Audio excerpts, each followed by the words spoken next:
Thank you all for the warm welcome. This is also my first time speaking at AIGA, and I've been calling it AIGA. I don't know if that's a thing, but yeah, welcome everybody. So today I'm going to be talking about design for good.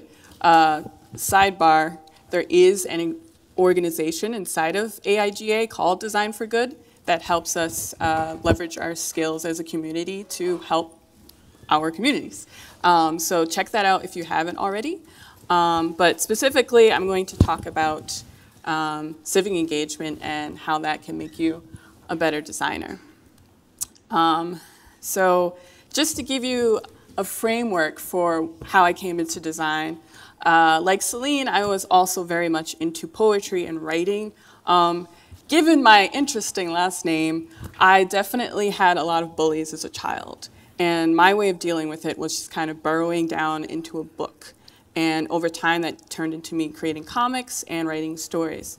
And Maya Angelou was one of my earlier heroes, and something that stood out in her memoir, I Know Why the Caged Bird Sings, was if you don't like something, change it, and if you can't change it, change your attitude.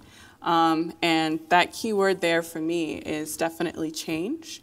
And that's something that has been a core principle of mine for as long as I can remember. But it's kind of become a joke. You might recognize this from Silicon Valley on HBO. There's this great scene where they're at Tech Disrupt and they're all talking about how their algorithm or their data cruncher is going to change the world. But is that realistic, or is it hubris? That's really up to us as individuals to decide. I look at a lot of design mentors, and one of everybody's favorites is certainly Apple and Steve Jobs.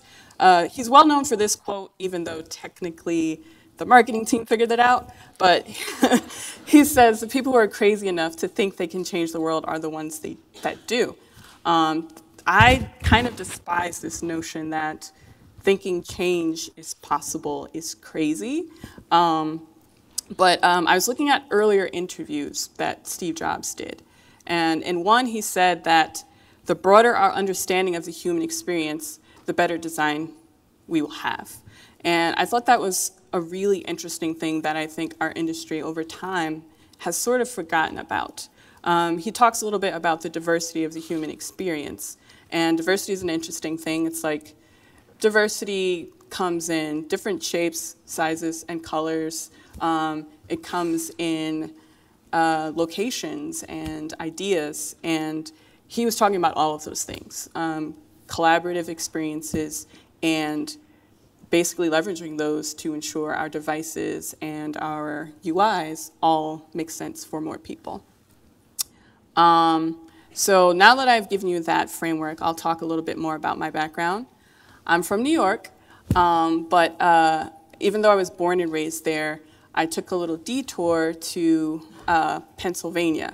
And there I was in this program called A Better Chance. So education and tech have always been near and dear to my heart. It was there in suburban Philly that I first started experimenting with Neopets like Celine. And there's actually an interesting trend if you look at how people got started with HTML and CSS. And Neopets is like up there all the time. And I find that really fascinating since there aren't really communities like that these days. Everything is automated, and we tend to rely on tools to get our voices out there. But circling back to EdTech, I currently work for an organization called 2U. And I can't tell you what the name means. I have no idea. But essentially what we do is we help universities put their curriculums online. So for instance, NYU has a speech and communications program, and they've decided they want to offer this graduate degree online for anyone to take. And I work on the mobile apps, but what I love about EdTech is that there are so many tiny details and systems that we need to work to design together. Even beyond just the learning management system, like Blackboard is an example of that.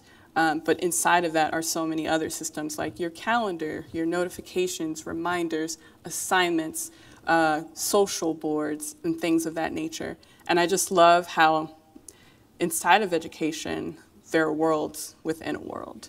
And that has always been really near and dear to my heart. But I wanted to actually call out specifically to use values. When I was looking for a job out of school, I was pretty lucky. An internship turned into a job, and then that turned into a job at a corporate place. And I was not happy there. I was there for about 2.5 years. It was at New York Life Insurance in New York City, and I just got lost. I didn't understand what life insurance was. It's like, are you insuring life or are you insuring death? I'm not really sure. But it was a great place to start because I had a platform to really learn UX on the ground level. But then I left there, did General Assembly, and I wanted to explore, so I freelanced for 2.5 years. So when I started looking for gigs again, values were really important. And like Jordan, I was really adamant about having a list. And it turned out that 2U's values were eerily similar to my own. Cherishing each opportunity, giving a damn, as simple as that is. I really value people who give their all at work every day, striving for excellence, be bold and fearless. As an introvert, I try to push myself as much as possible. Be candid, honest, and open. One of the ways I coped with bullies was being incredibly blunt. So I love an organization that celebrates that. Have fun, absolutely. I'm a big gamer. I love going to new events and meeting people. So having fun is critical. And make service your mission, I think, was above all one of the key values that stood out to me. And that's primarily what I'm here to talk to you about today. And finally, don't let the skeptic win. I think at the heart of making change is letting go of that skepticism. That's definitely a challenge, especially after you've been accosted by bad news day in and day out. In case you're not watching the news lately, it can be tough to say, like, yes, I can make a change. But I think it's possible, and it's really critical that it happen in our communities. So to give you an idea of what that might look like, in this photo, first of all, I have no idea why I'm crouching. Everyone else is standing. I guess I was feeling myself, you know. It's too bad I wasn't wearing any Timbs. It would have been perfect. But this is an organization called New York on Tech. Essentially what they hope to do is get tech into the hands of New York City's very diverse student population. One thing that I learned in working with this organization was very surprising to me was that some people, the only device they have access to is the computers at school or a smartphone. And that was an eye-opener because as a designer, it's really easy to make assumptions about what people know about computers, what they know about how things work, and how you can make that simpler for them. And this is an audience that's not typically thought of first and foremost. So it's been really interesting working with them. This particular photo followed, so they have multiple ways for everyone to get involved. And this particular one followed a session where they had worked on projects throughout the school year after following through General Assembly's online user experience curriculum. And so these are kids who really didn't know what design was when they started, and then afterwards they came through with games and travel websites, and they were really fascinated by things I hadn't considered. And it's been a journey working with them, and they all have their certificates, and most of them will move on either to senior level high school or graduating to go to college. So I was really proud to be a part of that. Why is a really important question to ask. What's in it for me, I think a lot of people think about. And yeah, change in and of itself is great, but you don't want to fall into that same trap because I think one thing that plagues our industry right now is design and development for design and development's sake. And I think why is a question that you always need to return to. I'm going to give a shout out to a video. I didn't want to share a clip here, but Simon Sinek has this great TED Talk where he talks about start with why. And instead of starting with what's the problem, you want to start with why am I concerned with this problem? And as someone who, again, identifies as an introvert and kind of like has to force herself to be in situations like this even, I, over time, have gotten a lot of value out of giving back to my community. And here are some of the skills I picked up that have had immediate returns in the workplace. So first, externalization. Externalization is this idea that you know something and you need to take it from inside and put it out there. And that's something I really struggled with as someone who was constantly in my head. And it's even something I've gotten in critiques at work, just that we don't know what you're doing over there, designer. Can you let us in? And so externalizing things to students has been critical because they don't understand necessarily what's a pixel, something as minute as that. And I've had to like learn to circumvent those types of situations to help them learn what to me have become basic concepts. So that's a really nice surprise that has come out of volunteering. Empathy. I think this is probably the most obvious and, in my opinion, one of the most important facets of design. Without empathy, I don't believe that design can happen. You need to be able to sit in a room removed from the problem and figure out what can I do to make this problem solvable? How can I make it easier for someone to use this or perform this task? And that can be really challenging, especially when they tell us all the time, you are not your user. And sometimes that's not necessarily true. Like for instance, at 2U, we have this great tuition benefit where a lot of 2Utes, as we're called, are permitted to enroll in degrees. And if you're interested, we do have a friends and family benefit, so hit me up if you're curious. But empathy has always been really important to me as someone who has had trouble extending her voice out. So working with others who may not be necessarily where you are or raised up the same way you are has been really helpful in growing empathy for myself. Creative confidence. This is a big one and another thing that has come up in my design reviews, that Asia, you have all these great ideas, but we never see them because I tend to keep them close to the chest and I avoid showing them until the last minute. And like Jessica, I've been making concerted efforts to bring people into the fold earlier and earlier, and that's been working out really well. But I think the thing that helped me most with this was seeing it modeled in kids. The other day, Wednesday, AIGA collaborated with a local organization called Design Explorer to teach design concepts to 5th graders at the Whittier Elementary School. Sorry, I'm a little thirsty. That was just mind-blowing to see kids who were like, I don't know what this is, but I'm going to make something anyway. It just kind of reminded me of that childlike innocence of creating, and creative confidence, I think, is a great manifestation of that. I believe Julie Zoe has a great article on this concept, and I would highly recommend that to anyone. She has it on Medium, so if you want to check that out, definitely do that. I think that's a core thing for all designers to have. And finally, pretty obvious, but teamwork.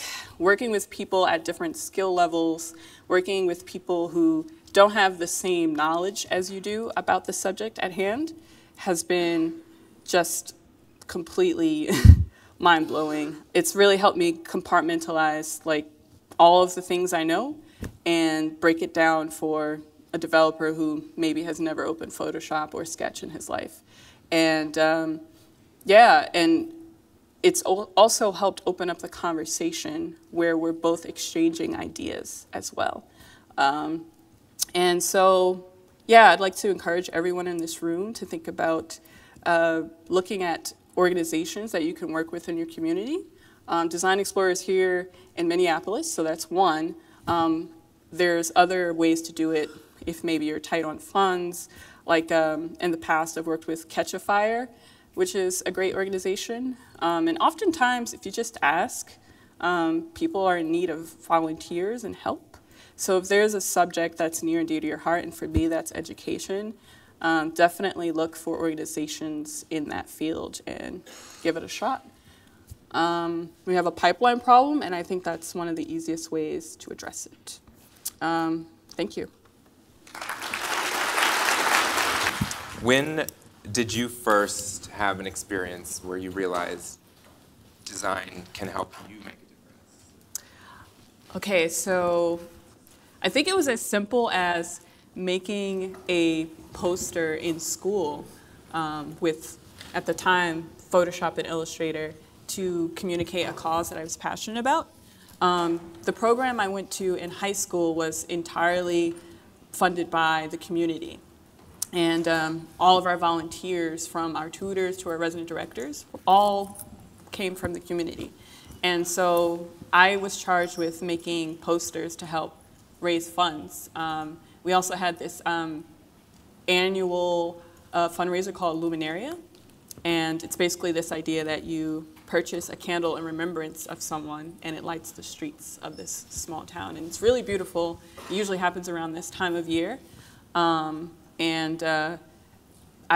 created posters and posted them around in community centers and in our school. And that was me making a difference and saying, hey, thank you so much for offering your time and resources to this wonderful organization. And here's how you can do something else. Mm-hmm. And now seeing that sort of with the people that you mentor and sort of watching them experience this must be pretty rewarding. Absolutely, especially with New York and Tech, they generally have students come back to mentor other students. And so I get to see, I've been working with them for about 2 years. So I've seen at least 3 cycles of students at this point. And it's been really rewarding to see them come back and they just exude this confidence, like, hey, I know this, I was in your shoes, and I've learned so much in my first year of college or my senior year, and it's been great to just see that return immediately. How can all of us, I mean, you gave some really great examples of how we can get involved and volunteer in our own communities. How can we help amplify and activate people to put design to work the way that you're doing it? I think right now, and this is kind of a personal note for a side project I've been sitting on for a little bit, I think there needs to be a resource that identifies some of these organizations, because some of them don't even have basic marketing skills. They're not able to say, hey, we need volunteers. There's not a hub of any sort to really find those types of opportunities. Mm-hmm. So I'm personally looking at how to change that. There are some government-based websites that do that, but it's government, so they tend to be not very usable or very attractive, and there's not a lot of calls to action. I have some friends that do something that don't necessarily work with organizations. It's more grassroots kinds of opportunities, but that's a great place to start. It's well-designed, it's a very small team, and they're very receptive to feedback. So you talked about access, and I think access to knowledge and the right resources is like a really important thing for us all to build. And you and I talked about before we came here, sort of being in New York in sort of this bubble and making waves and finding new ways to like extend our work and make it more accessible. So how can we sort of build more tools like this to get, because everyone's sort of in a period now that everyone wants to sort of be involved and have their time be put to use in the best way. Mm-hmm. So how can we, as designers, all start building those tools? Well, the fun thing about design in this case is that it ends up being very recursive in that the thing you're doing invariably helps people. And one thing I'd like to see from designers simply is just writing about their experiences more, making mistakes out in the open, I think with the advent of things like Facebook and Medium and Twitter, people have shied away from creating their own platforms with their own voices that are just open. And we have all these walled gardens. And I see that as a huge problem because while Medium, for instance, has a built-in audience, it's a very specific audience. And it's one that people don't necessarily have access to, especially now with the paywall becoming more popular. Right. So I encourage people to basically post their things at their home base and syndicate elsewhere. And there's a movement online called Posse.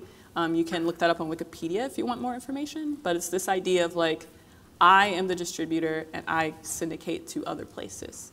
It's a little trickier now because RSS is not as popular as it once was, but opening up the web, whether it's through open sourcing your website, posting more articles, even drawing things. I've seen people draw at conferences. That's been a cool way to like share information in an accessible way. And break it down, yeah. So I think also a lot of these like untapped voices are where like real innovation will come from, I think, more and more. And the more we can sort of like flatten and make everything more accessible and empower people, I think the residency that I launched with the zine inside of the magazine, you know, I think it's just me giving the tools away and making sure that people have resources to tell their story, but that's only goes so far, and so I'm trying to create now like the online version that anyone can sort of participate in, and maybe there's a step after that that can even further expand how people engage in creating their own platforms. Yeah, I think in your case, like I got really excited when you were talking about that because I think the next step after opening up that content is basically creating communities around this and letting people teach these workshops. Right. And I think that's really tricky because you're like, I made this, and there's kind of this impulse to say, oh, I have this vision, and unless this vision is executed just so, I don't want to release it. But it's been really interesting learning to do that as some of the organizations I work with have begun to expand. So I think that's the next logical step, is definitely opening up to other individuals who believe in the same principles. Totally. Thank you, everyone, for being here this morning. Thank you. Thank you.